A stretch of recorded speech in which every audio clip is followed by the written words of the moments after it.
So at the moment, has this threatened sale of anything of the creams, the salves, the tinctures, any of that? Tinctures. Tinctures, yeah. Which is something Anything that that goes in a your lot of mouth people benefit is a problem, Except for vaping. except for vaping and smoking. You can smoke it, you can vape it, you just can't eat it. And so a tincture is considered that. If you had a spray that was orally taken, that would be considered it. Anything- So that it's more than just some food that has it in it. You could make It's the substance hemp itself tea, if you- and that if you would be ingest it. considered, yeah.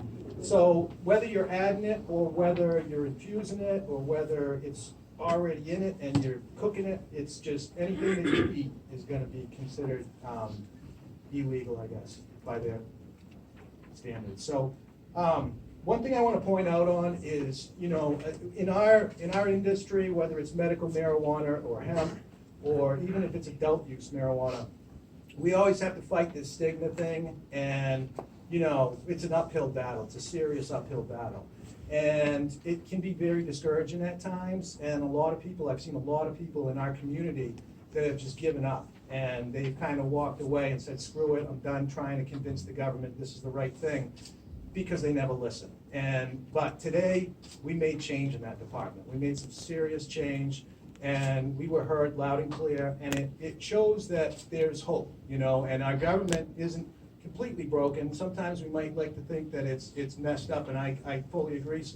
But there's hope, and if you do things right, then the people will always overpower the lobbyists and the corrupt pharmaceutical companies and all this other crap that's leading this ridiculous nonsense. And so sometimes it just takes the people to show up, and that's what we did today. And we gotta keep doing this in the future when they mess with our hemp or our cannabis, and we gotta be proud.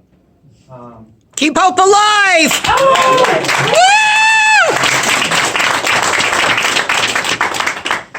Is there any sort of petition that folks can go to learn more, or to begin galvanizing or fortifying what we have to deliver to the state in the case that it is not as easy as hopefully it will turn out to be?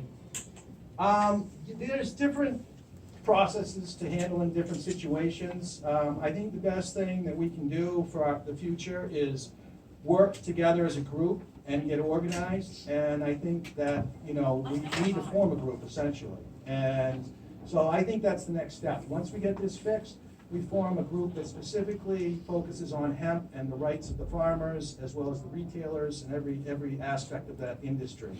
And then we stay organized, we communicate and network together, and that's gonna give us strength in the future. And so now one person can make a phone call and make change, rather than 100 of us have to come down, because they know that one person represents hundreds of people.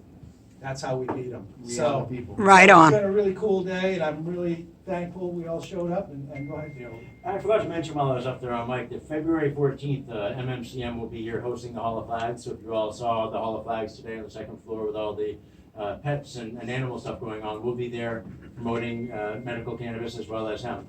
We'll have the same table there that we've had every year for hemp for Cullen Stewart that won't be there this year, but we'll be there representing hemp and medical cannabis on Valentine's Day. Hope to see some of you here, and we can get together and continue these conversations. Yeah, and that's MMCM, that's Medical Marijuana Caregivers of Maine. They're the trade organization that's been fighting for our rights and stuff for medical marijuana for quite a few years now, over